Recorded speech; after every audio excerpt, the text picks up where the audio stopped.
I always thought the worst thing a roommate could do was leave dishes in the sink or forget to pay their half of the rent. Nobody ever told me the worst thing a roommate could do is steal your entire identity in the middle of a police raid. My name is Evan Carter, and if you had asked me a few years back what the worst night of my life was, I'd tell you without even blinking. The night I got arrested for a crime I didn't commit because my roommate used my name when the cops busted him with drugs. And yeah, people laugh when I say that. They think I'm joking, like it's some wild Netflix plot twist or something. But the truth is, it was real. It was terrifying. And it ruined parts of my life I'm still trying to put back together. Let me take you to the very beginning. I was 25, broke, and grinding 2 jobs in Austin, Texas. Rent was eating me alive, so like any normal person, I put an ad out. Looking for a roommate. Must be respectful, clean, non-smoker, able to pay on time. A guy named Kyle responded. Late 20s, quiet, clean cut. Honestly, he looked like he worked at a bank or something. Paid his first month early, didn't give weird vibes, didn't bring random people over, didn't blast music at 2 a.m. Perfect roommate, right? I wish I trusted my instincts instead of my wallet. Because from the very first week, I noticed things. Small things. Things I shrugged off because I didn't want problems. He kept his room locked. Always. Even when he went to take out the trash. He'd get these late night phone calls. Quiet whispering, pacing around, stepping into the bathroom so I wouldn't hear. Sometimes I'd see people pull up and just text him from outside. No one came in, no one talked. He'd walk outside, talk for a minute, then come back in like nothing happened. I thought he was just socially awkward or something. Never in my wildest dreams did I think he was running with people who could ruin my life. But that's how trouble works, man. It doesn't warn you. It sneaks up. And for me, it showed up at midnight on a Wednesday. I was half asleep when I heard pounding on the door. Not knocking, not tapping, pounding.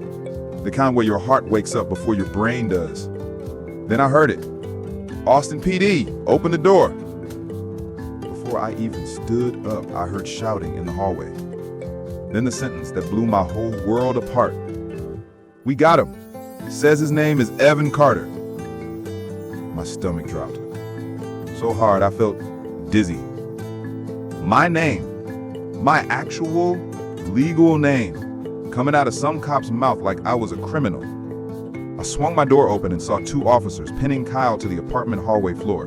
He was handcuffed, face down, and he looked up at me like he had already accepted what he'd done. He didn't say a word.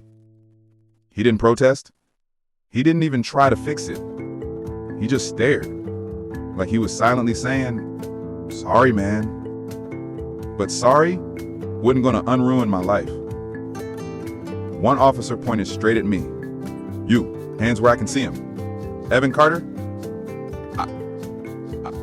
I'm Evan. That's my roommate. He lied. They didn't even get to finish. They grabbed me, slammed my arms behind my back, and cuffed me like I've been running from them all night. Cold steel, cold floor, cold fear. And right then, I realized something that still scares me today. When cops think they already know the story, your truth doesn't matter. The world slows down when you know your life is ending. And I swear, on that hallway floor, everything felt like molasses. Neighbors peeped through their doors, phones out, recording. Someone whispered, "Damn, Evan? He seems so normal." That one hurt. Like deep hurt. The kind that sticks to you. I walked downstairs with my wrists burning, no shoes on. All I kept saying was, "I didn't do anything. You got the wrong person. Please check my ID." But the officer in front said, "Save it. Your room was flagged as a distribution point." Distribution point? My room? Distribution of what? Leftover pizza boxes? When they put me in the back of the police car, I could see Kyle outside, leaning against another cruiser, head down, still cuffed. And that's when one of the officers whispered to another, "He used his roommate's name. Classic move." I heard it. I felt it. My whole chest went cold. He used my name. On purpose. Because he knew I had no record. Because he thought I looked innocent enough. They drove me to the station, and the entire ride felt unreal. Like I was floating outside my body. I've watched 1,000 videos of people saying, "I didn't do it." And I always thought, okay, bro, sure you didn't. But now that was me. Begging. Explaining. Sounding guilty even though I wasn't. When they took my mugshot, I couldn't even look at the camera. Not because I was ashamed, but because I was terrified this moment would follow me forever. And then they threw me into holding. Tiny room. Smelled like sweat and metal. People pacing. People crying. People staring at me like they already knew I was guilty. And I sat in the corner thinking one thing. My life is over. And it wasn't even my mistake. Hours passed. Hours where my heartbeat felt louder than the room. Hours where I kept replaying the entire last year of living with Kyle. Every late night phone call. Every weird whisper. Every locked door. And all I felt was stupid. Like I should have known. Like it was my fault for trusting someone who didn't deserve it. But everything changed when a detective walked in. A tall guy with a stack of papers and a face that didn't look pissed off. That alone felt like a miracle. He called my name. Evan Carter? Yeah, I said quietly. Come with me. I followed him into a small interview room. He dropped a file on the table, opened it slowly. Then he said, "We checked the fingerprints on the bag." I didn't even breathe. He leaned back and said the words that saved my life. "They're not yours." My knees almost buckled. The detective kept flipping through the file, talking like this was just another Tuesday for him. "Your hands tested clean. Your room was clean. Your phone's clean. Your car's clean. You've never been arrested. No prior complaints. Nothing linking you to any drug activity." I nodded, trying not to cry out of pure relief. Then came the part that made my stomach churn. When we questioned your roommate again, he admitted he panicked, used your name, and hoped you'd walk away with probation. My jaw tightened so hard it clicked. He wanted me to suffer less than him, so he gave them my name? Like my life was some coupon he could cash in. Like my record was a spare hoodie he could borrow. I was speechless. Then the detective added, "You're free to go." Just like that. 4 hours of hell. Erased in one sentence. But here's the part nobody talks about. Freedom doesn't feel good when you earned it by surviving something you didn't deserve.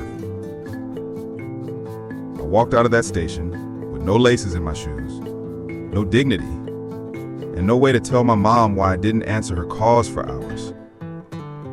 I walked home in the cold, thinking the entire time, what if the fingerprints hadn't cleared me? What if the detective never double-checked? What if Kyle stuck to his story?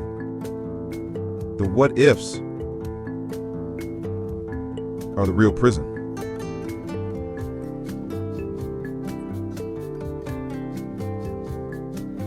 When I got back to the apartment, I didn't even go inside.